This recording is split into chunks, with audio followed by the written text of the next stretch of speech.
Shalom, saudaraku yang dikasihi Tuhan, kita bersyukur karena kita boleh menikmati hari yang baru ini. Kami mengajak saudara sekalian, mari kita siapkan waktu untuk beribadah kepada Tuhan. Mari kita berdoa. Kami mengucap syukur kepadamu ya Tuhan, Engkau memberi kami hari baru untuk kami jalani.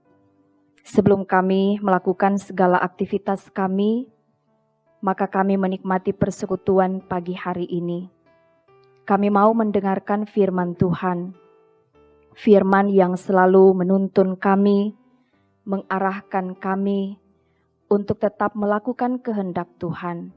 Biarlah setiap orang yang mau mendengar firman Tuhan, menikmati berkat di dalamnya.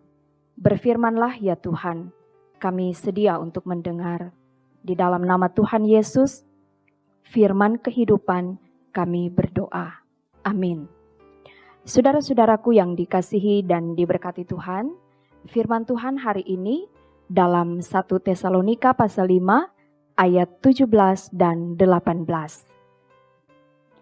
Firman Tuhan berkata demikian, tetaplah berdoa, mengucap syukurlah dalam segala hal, sebab itulah yang dikehendaki Allah di dalam Kristus Yesus bagi kamu. Demikian firman Tuhan. Saudara-saudaraku yang dikasihi dan diberkati Tuhan, tema renungan hari ini adalah doa dan ucapan syukur. Dua hal yang sangat penting dan merupakan ciri khas hidup orang Kristen yang sejati. Pertama kita lihat tentang berdoa. Di ayat yang ke-17, Paulus hanya memberikan satu nasihat yang sangat singkat, yaitu tetaplah berdoa. Tentu walaupun singkat tapi punya makna yang sangat dalam. Tetaplah di sini mau menegaskan bahwa orang Kristen harus selalu berdoa. Orang Kristen tidak putus-putusnya berdoa. Doa itu harus dilakukan secara terus-menerus. Betapa pentingnya doa sehingga kita sering mendengar orang mengatakan doa adalah nafas hidup orang percaya atau nafas hidup orang beriman. Jadi ketika seorang yang mengatakan dirinya sebagai orang beriman tapi tidak berdoa, berarti hidupnya mati. Secara jasmani terlihat hidup, tetapi kehidupan kerohaniannya mati. Karena doa adalah tanda bahwa kita terhubung dengan Tuhan. Nah, saudara-saudaraku yang dikasihi Tuhan, doa adalah sarana komunikasi kita dengan Tuhan Allah. Ketika kita berdoa, kita berbicara kepada Tuhan.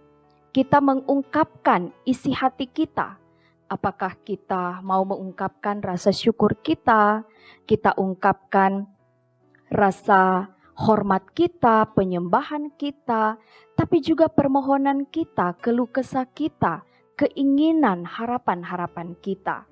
Dan dalam doa juga, kita bukan hanya berbicara kepada Tuhan, tapi kita mau mendengar Tuhan berbicara kepada kita. Saudaraku, doa juga adalah tanda bahwa kita bergantung sepenuhnya pada Tuhan. Doa adalah tanda bahwa kita mau berserah penuh pada Tuhan. Kita mau bahwa Tuhanlah yang bertindak dalam hidup kita, sesuai dengan kehendaknya, rencana-rencananya, dan kita mau menjalani setiap proses yang Tuhan izinkan terjadi dalam hidup kita. Doa juga membentengi kita supaya tetap waspada dan tidak mudah jatuh dalam pencobaan. Doa juga adalah tanda kasih sebagai satu persekutuan. Karena ketika kita berdoa, kita bukan hanya berdoa untuk kepentingan diri kita sendiri, tapi juga kita memikirkan kepentingan orang lain, kepentingan sesama kita, kepentingan jemaat, kepentingan bangsa dan negara kita. Nah, saudara-saudara, dengan mengingat betapa pentingnya doa dalam kehidupan kita, maka firman ini mengingatkan, orang Kristen yang sejati, jangan jemu-jemu berdoa, jangan pernah lelah berdoa, apalagi berhenti berdoa. Nah, hal yang kedua kita lihat di sini, adalah tentang ucapan syukur. Kalau bicara ucapan syukur atau mengucap syukur, tentu bukan hal baru bagi kita. Karena ucapan syukur adalah bagian hidup kita, ciri khas hidup kita. Dengan mengucap syukur, berarti kita selalu menyadari siapa diri kita. Dengan bersyukur kita sadar bahwa kita manusia dengan banyak sekali kelemahan dan keterbatasan, sehingga kita mengakui kehebatan Tuhan, kekuasaan Tuhan dalam kehidupan kita. Mengucap syukur juga adalah tanda terima kasih atas segala kebaikan Tuhan, atas semua perbuatan Tuhan yang sudah dinyatakan dalam kehidupan kita. Nah, saudara-saudaraku kekasih dalam Tuhan, dalam ayat 18 bacaan kita, Paulus memberi nasihat, mengucap syukurlah dalam segala hal. Segala hal menunjuk pada segala keadaan, segala situasi, segala kondisi kehidupan kita. Kita harus mengucap syukur dalam susah senang kehidupan yang kita jalani. Kita bersyukur dikala kita ada dalam kelimpahan, tapi juga kita tetap bersyukur ketika kita ada dalam kekurangan. Kita bersyukur ketika kita sehat, tapi juga kita harus tetap bersyukur meski menderita sakit. Kita bersyukur ketika kita mengalami kesuksesan, tapi juga ketika kita harus menerima kenyataan, kita mengalami kegagalan, kita jangan pernah berhenti untuk mengucap syukur. Memang sangat disadari, orang akan dengan mudah bersyukur dan mengatakan Tuhan baik ketika segala sesuatu ada dalam keadaan baik, indah, dan menyenangkan. Tapi ketika ada dalam tekanan, ketika ada dalam pergumulan, ketika ada dalam keadaan sulit, kadang orang tidak mampu untuk mengucap syukur. Karena itu firman ini mau menegaskan kepada kita, mengucap syukur dalam segala hal, itu hanya dapat dilakukan ketika kita mengarahkan pandangan kita kepada Kristus Tuhan. Dengan kita mengarahkan pandangan kita kepadanya, maka kita akan fokus kepada Dia, kita akan selalu ingat kehebatannya, kekuasaannya, dan kita tidak akan memusatkan perhatian pada kesusahan, kesulitan hidup yang kita alami. Orang yang mengucap syukur adalah orang yang selalu mau berpikir positif, sehingga dia tidak menjadi lemah, tidak bersungut-sungut, dan tidak kehilangan sukacita. Nah, saudara-saudaraku yang dikasihi dan diberkati Tuhan, mengapa kita harus selalu bersyukur? Di ayat 18 dikatakan, sebab itulah yang dikehendaki Allah di dalam Kristus Yesus bagi kamu. Jadi mengapa kita bersyukur? Karena itu keinginan Tuhan. Kita bersyukur karena itu adalah kemauan Tuhan. Ketika Dia meminta kita untuk bersyukur, Dia mau supaya kita mengutamakan Dia dalam hidup kita.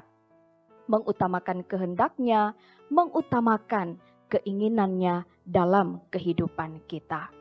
Nah, saudara-saudaraku yang dikasihi dan diberkati Tuhan, tentu menjadi orang yang percaya kepada Tuhan, menjadi orang beriman, atau menjadi pengikut Kristus, itu adalah sebuah pilihan.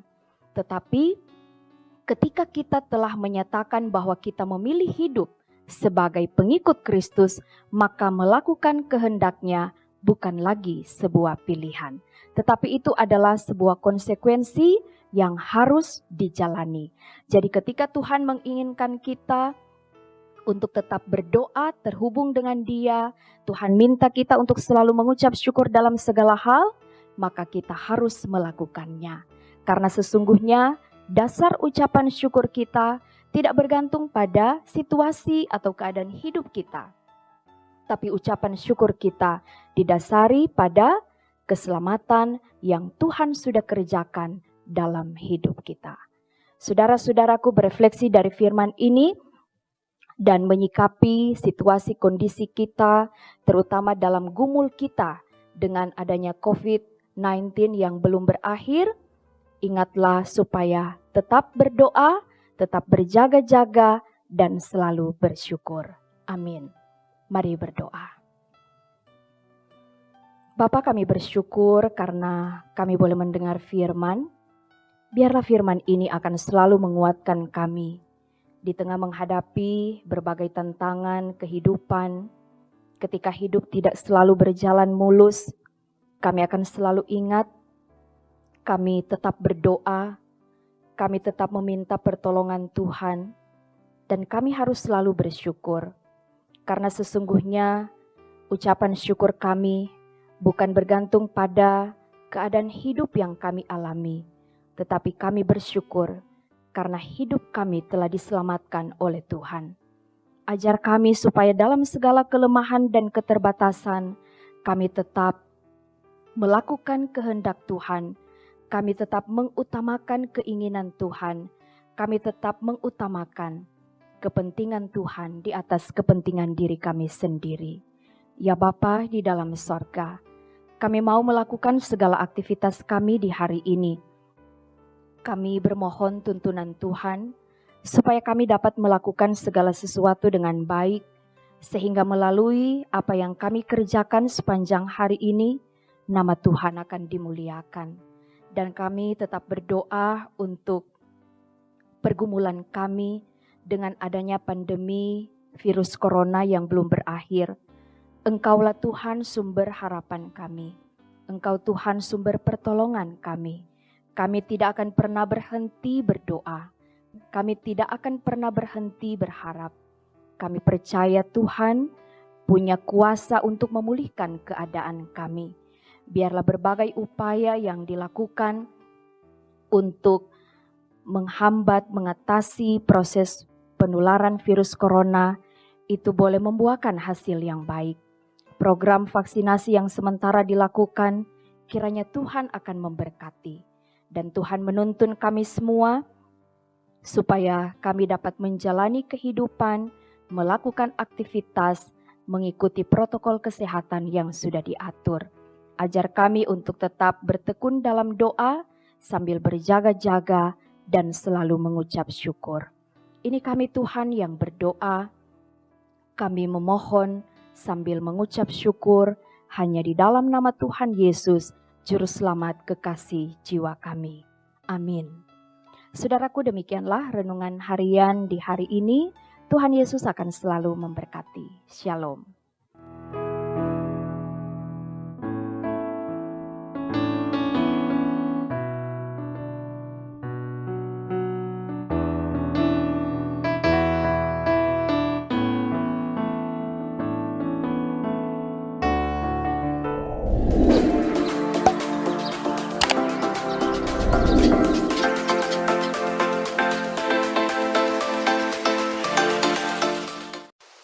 Jangan lupa subscribe channel Demi Bukit Moria Rike.